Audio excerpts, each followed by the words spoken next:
Hi viewers, welcome to grandma child channel. அனைவருக்கும் எனது அன்பான வணக்கங்கள். இன்றைக்கு நான் நாட்டுக்கோழி கட்டி குழம்பு எப்படி செய்கிறேன்னு உங்களுக்கு காட்ட போகிறேன். வாங்க என்னோட சேர்ந்து சமைக்கலாம். ஃபஸ்ட்டுக்கு குழம்புக்கு தேவையான மசாலாவை ரெடி பண்ணி கொள்ளுவோம். பாத்திரம் ஒன்றை அடுப்பில் வச்சு ஹீட் ஆனதும் தேவையான அளவு கோகோனட் ஆயிலை ஆட் பண்ணி கொள்ளலாம். கோகோனட் ஆயில் ஹீட் ஆனதும் வெட்டி எடுத்து 2 பெரிய வெங்காயத்தை சேர்த்து கொள்ளுவோம். அதோட 5 பல்லு பூண்டையும் சேர்த்து கொள்ளலாம். எல்லாத்தையும் நல்லா வதக்கி கொள்ளுவோம். இனி 1/2 டீஸ்பூன் மிளகையும் தேவையான அளவு கருவேப்பிலையையும் சேர்த்து கொள்ளலாம். இனி சின்ன சின்ன துண்டா வெட்டி எடுத்த 2 துண்டு இஞ்சியையும் இதோட சேர்த்து கொள்கிறேன். இஞ்சியில பச்சை வாசனை போகும் வரைக்கும் நல்லா வதக்கி கொள்ளுவோம். இதோட 1/4 டீஸ்பூன் பெருஞ்சீரகத்தையும் 1/4 டீஸ்பூன் சின்ன சீரகத்தையும் சேர்த்து வதக்கி கொள்ள வேணும்.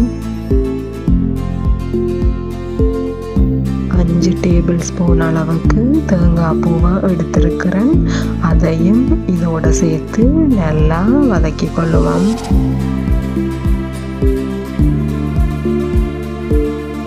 எல்லாம் சேர்ந்து வதங்கி கோல்டன் ப்ரௌன் கலர் ஆன உடனே குக்கரை ஆஃப் பண்ணி எடுத்துக்கொள்ளுவோம். வதக்கி எடுத்த மசாலாவை ஒரு மிக்ஸி ஜாரில் போட்டு அதோட கொஞ்சமாக 1/2 கப் தண்ணியையும் சேர்த்து நல்லா பேஸ்ட்டாக அரைச்சி எடுத்துக்கொள்ள வேணும். குழம்பை ரெடி பண்ணி கொள்ளலாம். இதுக்காக நான் 1/2 கிலோ நாட்டுக்கோழியை எடுத்திருக்கிறேன். அதை பாத்திரத்தில் ஆட் பண்ணி கொள்ளுவோம்.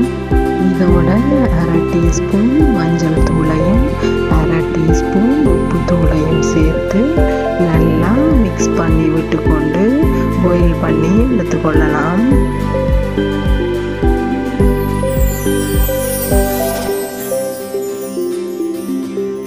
நாட்டுக்கோழி ஈஸியாக பாயில் ஆகாது.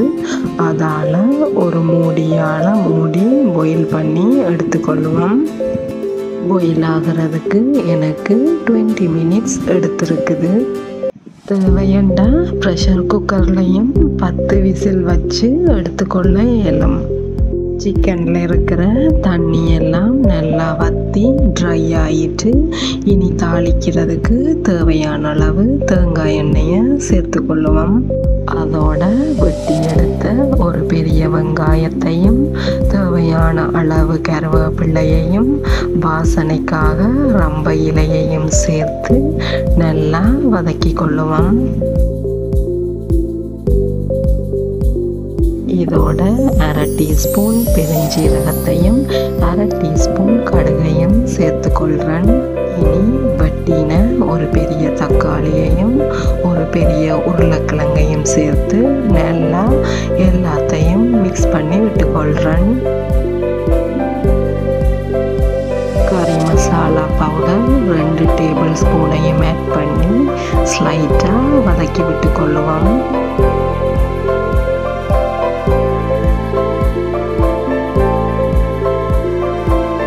ஒரு கப் தண்ணியான 2ஆம் தேங்காய் பாலையும் சேர்த்து எல்லாத்தையும் நல்லா மிக்ஸ் பண்ணி விட்டுக்கொண்டு கறியை கொதிக்க விட்டு கொள்ளுவோம்.